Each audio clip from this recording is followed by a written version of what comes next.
Salut à tous, c'est Guillaume pour une nouvelle vidéo, plus précisément pour la partie 2 d'une vidéo que j'avais mise en ligne il y a plus d'1 an maintenant, que j'avais intitulée « Comment rencontrer Dieu ». Il m'a semblé que je pouvais compléter ce que j'avais dit dans cette précédente vidéo avec la petite expérience que j'ai depuis 4 ans maintenant que je suis chrétien catholique. En fait, depuis ma conversion, je me suis rendu compte qu'il y a un nombre assez important de personnes, même au sein de l'Église catholique, qui n'ont pas fait l'expérience de la rencontre personnelle de Dieu.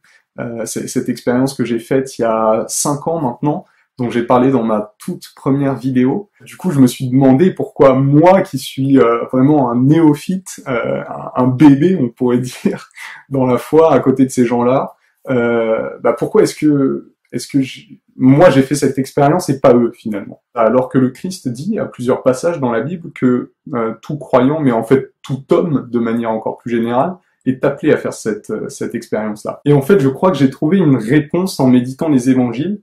Il y a une parole du Christ assez surprenante, a priori, quand on la lit pour la première fois, qui en parle.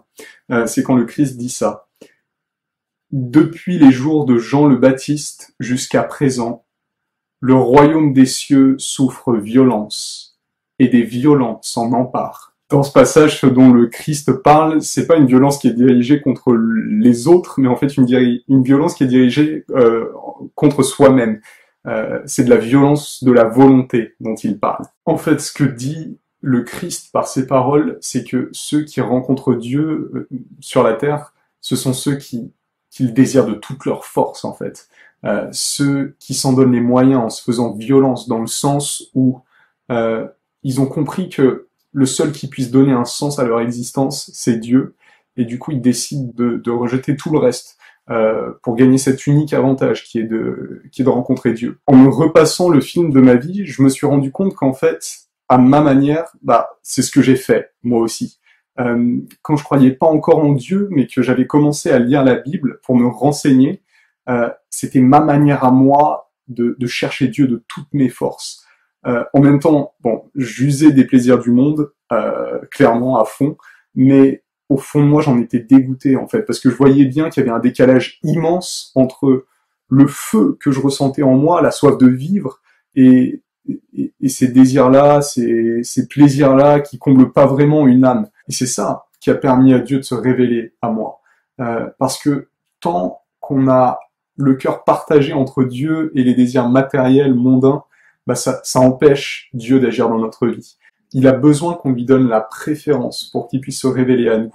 Et ça, il le dit d'ailleurs. Jésus le dit à un moment dans l'évangile selon saint Matthieu, quand il dit ça. Nul ne peut servir deux maîtres. Ou bien il haïra l'un et aimera l'autre, ou bien il s'attachera à l'un et méprisera l'autre. Vous ne pouvez pas servir Dieu et l'argent.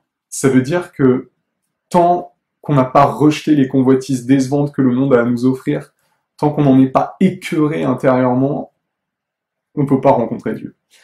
Parce que c'est impossible de faire dans la demi-mesure avec Dieu. C'est tout ou rien. En fait, Dieu s'adapte à notre niveau de disponibilité.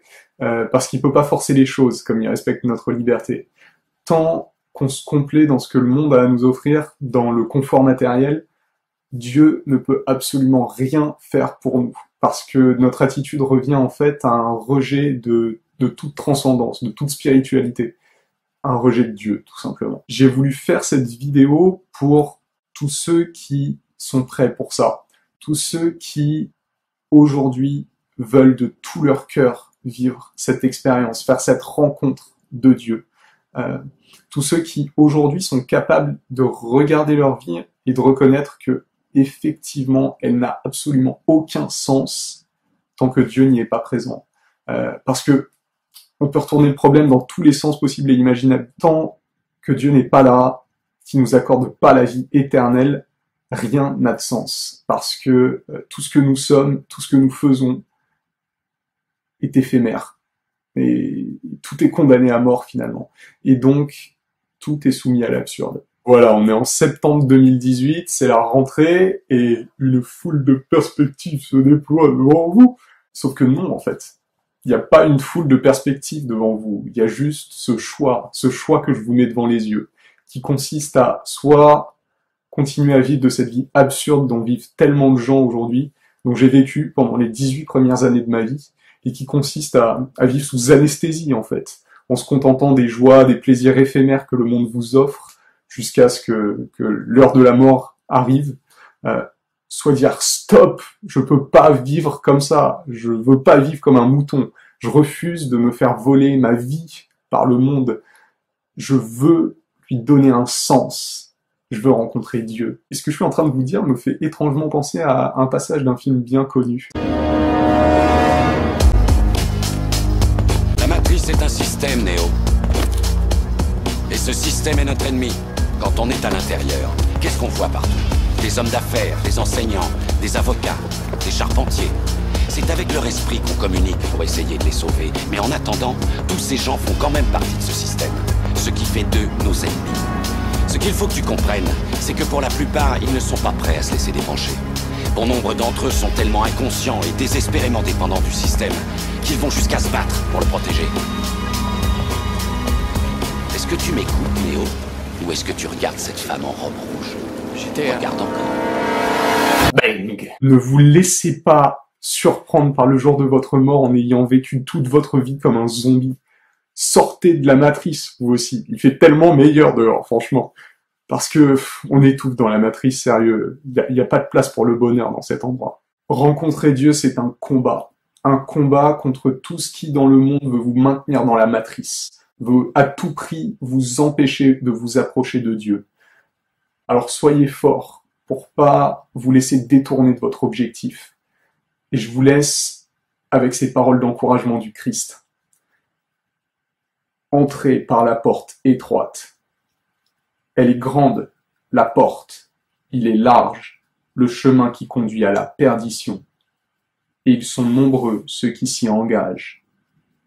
Mais elle est étroite, la porte. Il est resserré, le chemin qui conduit à la vie. Et ils sont peu nombreux ceux qui le trouvent.